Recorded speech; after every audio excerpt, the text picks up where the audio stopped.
के पीसा के मीनार के बारे में जरूर सुना होगा, जो कि 4 डिग्री के एंगल में एक तरफ झुका हुआ है और ज्यों का त्यों खड़ा है।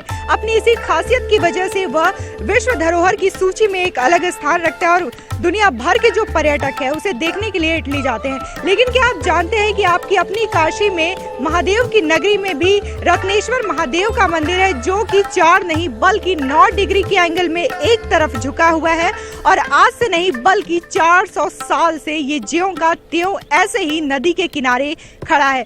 आपको ये जानकर आश्चर्य होगा कि महादेव का ये मंदिर मणिकर्णिका घाट और सिंधिया घाट के ठीक बीचों बीच स्थित है। इसको लेकर के हाल ही में प्रधानमंत्री ने भी ट्वीट किया था, जिसके बाद से जो दुनिया भर के पर्यटक हैं उनकी यादें एक बार फिर से ताजा हो गई और जो दूर दूर से पर्यटक हैं इस मंदिर को देखने के लिए आते हैं, उन्होंने भी अपनी यादें ट्विटर के जरिए साझा की है। तो चलिए जानते हैं इस मंदिर की असल कहानी क्या है और किस नाम से ये मंदिर जाना जाता है। जो अधिकतर लोग हैं इस मंदिर को ये काशी करवट के नाम से भी जानते हैं और रत्नेश्वर महादेव के नाम से भी जानते हैं, लेकिन असल नाम क्या है, चलिए इस मंदिर में चलते हैं और जो इस मंदिर का संरक्षण करते हैं उनके बारे में जानते हैं। मंदिर की कलाकृति व कारीगरी देखते ही बनती है। गुजरात शैली पर बने इस मंदिर में अलग अलग कलाकृति बनाई गई है।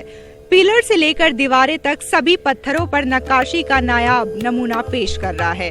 400 साल पहले बिना किसी मशीन के सहारे ऐसी नक्काशी अपने आप में इस मंदिर के अनोखे होने की दास्तां बयां कर रही है। मंदिर के इस तरफ झुके होने के कारण कई मंदिर पर पुरातत्व विभाग द्वारा निरीक्षण भी किया जा चुका है। भूवैज्ञानिकों ने इसकी लंबाई व चौड़ाई भी नापी थी और मंदिर का झुकाव भी देखा था, जो कि 9 डिग्री पर झुका हुआ है। इस मंदिर की अनोखी खूबसूरती को देखने के लिए दूर दराज से लोग आते हैं, चाहे देश के हो या विदेश के हो। जो भी इस घाट पर आता है और इस मंदिर को देखता है वह देखता ही रह जाता है। विश्व के कोने कोने से लोग इस मंदिर के बारे में जानते हैं और इसकी खूबसूरती देखने विशेषकर बनारस आते हैं। इस मंदिर में भगवान शिव के रूप में शिवलिंग स्थापित किया गया है, जो कि जमीन के 10 फीट नीचे है।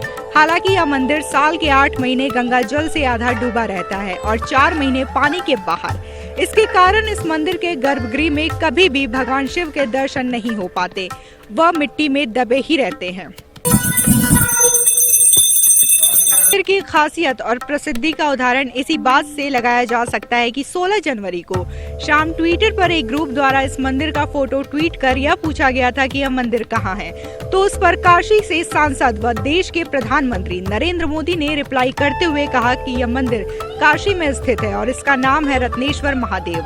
मंदिर की कई कृतियां हैं जिसे लेकर लोग अलग अलग बातें करते हैं। कोई कहता है कि मंदिर गंगा नदी के तलहटी पर बने होने के कारण एक तरफ झुक गया है, तो कोई कहता है कि यह मंदिर श्रापित है। लेकिन इसमें कोई आश्चर्य की बात नहीं है कि मंदिर सदियों से 9 डिग्री के एंगल पर झुके होने के बावजूद आज तक उसी तरह खड़ा है जैसा कि 400 साल पहले था।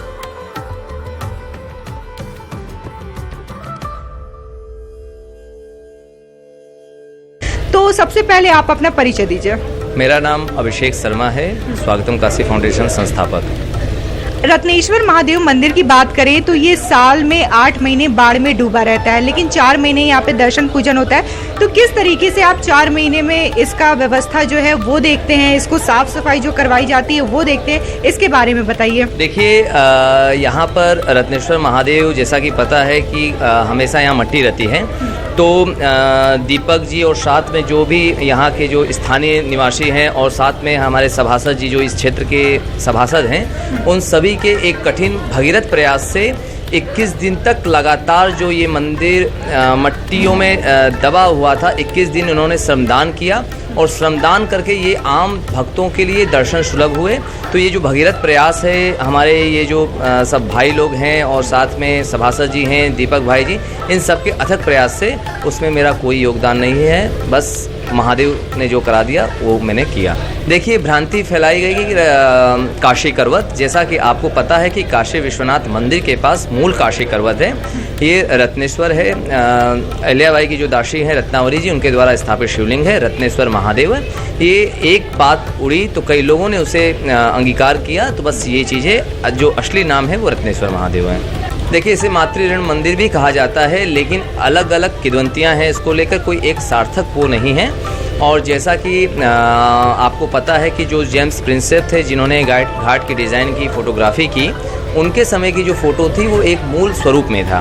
तो इसकी एक संरचना को भी इसको जिम्मेदार मान सकते हैं। और साथ में जो चीज़ चली आ रही है, जो लोग कहते हैं कि मातृ ऋण का मंदिर है, रत्नावली अहिल्याबाई की दासी ने बनाया था, उनके अहंकार को तोड़ने के लिए मंदिर टेढ़ा हो गया। तो ऐसी जो भ्रांतियां हैं वो अलग अलग हैं। लेकिन अगर हम मूल स्वरूप में जाएं तो कुछ घाट की भी जो हम संरचना देखेंगे, मंदिर के आसपास की जो मड़ियाँ हैं वो भी टेढ़ी हैं। जब गंगा, चूँकि आपको पता है कि उत्तर वाहिनी है, तो जो पानी का दबाव है, जब बाढ़ के समय वेग आता है तो ये मंदिर एक तरीके से कह सकते हैं मिडिल में पड़ता है, तो उसके ऊपर प्रेशर पड़ता है, तो उससे भी एक ट्राइडेंट हो सकता है, एक टेढ़ा हो सकता है। ये भी एक कारण है। अच्छा, पुरातात्विक जो इतिहासकार होते हैं, क्या वो भी इस मंदिर के सर्वेक्षण के लिए आए थे? आपके माध्यम से मैं भारत सरकार को भी कहना चाहूँगा कि ये अपने प्रयास से इस मंदिर को वर्ल्ड हेरिटेज साइट में इसको सम्मिलित करने का प्रयास करें, जिससे कि इसको एक अलग पहचान मिलेगी। जैसा कि पीएम ने इसको रिट्वीट किया, तो इससे भी एक अलग पहचान मिली। तो ये पुरातात्विक नज़रिए से इसका महत्व है। लेकिन जब यहाँ पर आकाशीय बिजली गिरी थी तो मंदिर का शिखर क्षतिग्रस्त हो गया था। इसके भी मरम्मत की बहुत आवश्यकता है। तो जब बिजली गिरी थी, क्षतिग्रस्त हुआ, तो अभी तक मरम्मत नहीं हुई है? मरम्मत नहीं हुई है और इसकी मरम्मत बहुत ही आवश्यक है, क्योंकि ये बनारस की एक सकते हैं कि पहचान है। कहीं पर भी आप फोटोज़ में देखेंगे या कहीं पर भी जो टूरिस्ट आते हैं, आपको जैसा पता है कि जब पीएम ने अपने ट्विटर हैंडल से इसे रिट्वीट किया था, तो आप समझिए कि इस मंदिर के साथ जिन भी पर्यटकों की जो यादें थी, चाहे वो 10 साल 20 साल पहले आए थे, उन्होंने अपनी यादों को इस मंदिर के माध्यम से शेयर किया। तो एक ये सिंबल ऑफ वाराणसी है। अच्छा, मंदिर के खुलने का समय, बंद होने का समय कहें तो पूरे साल भर क्या होता है? ये हमारे जो स्थानीय सभासद जी हैं वो बताएंगे। सर, अपना परिचय दीजिए। मेरा नाम संतोष शर्मा है, मैं क्षेत्र का पार्षद हूँ दूसरी बार। जी, आप क्या? सर, ये मंदिर के बारे में बताइए कि कैसे इसका नाम रत्नेश्वर महादेव मंदिर है और लोगों में तरह तरह की भ्रांतियां हैं, तो उसके विषय में बताइए। जी, इसको सही बात जो है, प्राचीन जो शाश्वत सत्य है, इसको महारानी अहिल्याबाई की दासी रत्नाबाई ने इस मंदिर का निर्माण कराया। इसका नाम रत्नेश्वर महादेव जी का मंदिर है। ये साल में 8 महीने जो है जल में रहते हैं और बाकी 4 महीने 5 महीने ऊपर आके दर्शन करते हैं। रह गई इसके सफाई की बात, तो बाहर सफाई की व्यवस्था बाहर नगर निगम करता है। बाहर की सफाई नगर निगम करता है, भीतर की सफाई यहाँ लोग श्रम दान से, भगवान कोई श्रम दान से ही देखे। आप देख रहे हैं दीपक जी हैं, ये लोग यहाँ अरुण भैया हैं, ये से एक लोग सारे लोग मिल करके अपने हाथ से स्वयं सेवा करते हैं। भीतर की मंदिर को बाहर ले आते हैं और तब इसका दर्शन पूजन 4 महीने यहाँ चलता है। मैं प्रत्यक्षदर्शी रहा हूँ। जिस दिन बिजली गिरी थी, मेरे तो घर बगल में है, मैं देखा, उस आवाज़ को ही महसूस किया। उसके बाद मैंने भी प्रयास किया गया कि इसकी मरम्मत हो। मैं उस वक्त तत्कालीन कमिश्नर नितिन रमेश गोकर्ण जी का मैंने दौरा भी यहाँ कराया, उनसे भी रिक्वेस्ट किया था या तो इसको पुरातत्व विभाग को दे दिया जाए, लेकिन अभी तक इस पर कोई ठोस पहल शुरू नहीं हो पाई है। कि अब इसको बनाना भी तो अच्छे से बनाना है कि अब बने, लेकिन अब उम्मीद ये भी कि काशी विश्वनाथ कॉरिडोर में इसको शामिल किया गया है। हो सकता है कॉरिडोर के निर्माण के तहत इसका निर्माण हो। हम लोग की भी ऐसी इच्छा है कि इसको एक अच्छा स्वरूप दिया जाए और जो हो सकेगा हम लोग करेंगे इसके लिए। मेरा नाम ब्रजचंद झा है, मैं यहीं से शिक्षा लिया हूँ, संपूर्णानंद संस्कृत विद्यालय से आचार्य किया हुआ हूँ। एक जने से सुना कि यहाँ की कथा कोई एक संत रहा करते थे जो यहाँ पे बैठे थे और नित्य जो है संकट मोचन का दर्शन किया करते थे यहाँ से जाके। तो एक समय आया कि यहाँ पूरा बाढ़ हो गया, पूरा पानी ही पानी हो गया, तो हुआ कि दर्शन करना है, तो ये यहीं पे बैठ के वो स्मरण करने लगे कि संकट मोचन का दर्शन कैसे करेंगे। तो वो जो है यहीं पे जल में समाधि लिया और संकट मोचन निकल गए। इतनी तपस्या उनकी थी, जो यहाँ पे जल में समाधि ली, उसी तरह में ये जो मंदिर था वो उनकी भार को, उनकी तपस्या को सह नहीं पाई और टेढ़ा हो गया, और वो यहाँ से जाके संकट मोचन में दर्शन लिए। ये हम जहाँ तक कथाएँ सुने हैं अलग शास्त्रों से, तो अलग अलग शास्त्र में अलग अलग कथाएं हैं, इसके बारे में हम इतना ही जानते हैं। और ये रत्नेश्वर महादेव, इनके अंदर जो है कम से कम 8 जो है शिवलिंग हैं, उनके अलग अलग नाम है, जैसे परमेश्वराय नमः, मणिकर्कनाय नमः, गंगाधराय नमः, जलधि सिद्धेश्वराय नमः, ऐसे करके कमलेश्वराय नमः, ऐसे करके 9 नाम हैं इनके। ठीक है, तो हम इसमें कहेंगे गंगा तरंग रमणे जटा कलापम गौरी निरंतर विभूषित वाम भागम नारायण प्रियमरंगमदापहारम वाराणसी पुरपतिम भज विश्वनाथम। यहाँ पे जितने भी शिवलिंग हैं वो सारे विश्व के विश्वनाथ के स्वरूप हैं। क्योंकि यहाँ पे कण कण में शंकर है, इसलिए समस्त जो शंकर स्वरूप शिवलिंग है उनको नमस्कार करता हूँ, मैं प्रणाम करता हूँ। मैम, आप अपना सबसे पहले अपना परिचय बताइए। मेरा नाम श्रद्धा है। आप रत्नेश्वर महादेव मंदिर से कैसे जुड़ी हैं? मैं यहाँ दर्शन करने के लिए आ रही थी और बीच में आते वक्त मुझे देखा कि यहाँ पर मलबा भरा हुआ है काफ़ी ऊपर तक। तो मलबे में मैंने जब पुजारी जी से पूछा कि यहाँ पे दर्शन कब मिलेंगे, तो उन्होंने कहा कि अभी तो कुछ कहा नहीं जा सकता है, क्योंकि यहाँ पर जो मलबा भरा हुआ है उसमें हमें साफ़ सफाई करनी होगी। तो मैंने सेवा भाव से यहाँ पर मलबा हटाने की कोशिश की और अंत तक लगी रही बाबा की कृपा से। और आज बहुत खुशी का माहौल है कि यहाँ पर दर्शन मिले, सारे भक्त आए और इसी तरह बाबा रत्नेश्वर के हर साल दर्शन हमें होते रहे, यही मनोकामना। रत्नेश्वर महादेव रत्न होता है 9, इसमें भी 9 महादेव हैं, इसीलिए 9 महादेव जो है इसीलिए नाम रत्नेश्वर महादेव है। रत्न जो है जैसे 9 ग्रह होते हैं उसी के हिसाब से 9 देवता हैं यहाँ पे वास करते हैं, इसी के लिए इनका नाम रत्नेश्वर महादेव गया है। 9 ग्रहों से युक्त, 9 रत्नों से युक्त ऐसे शक्तिमान जो देवता हैं वो रत्नेश्वर महादेव देवता हैं। अच्छा, लेकिन जो कथाएं प्रचलित है उनके अनुसार ये कहा जाता है कि महारानी अहिल्याबाई की जो दासी थी रत्ना देवी, उन्होंने अपने नाम के ऊपर इस मंदिर का नामकरण किया रत्नेश्वर महादेव मंदिर। हमने आपको पहले ही बताया कि यहाँ पे अलग अलग जो कथा हैं वो विवरण है।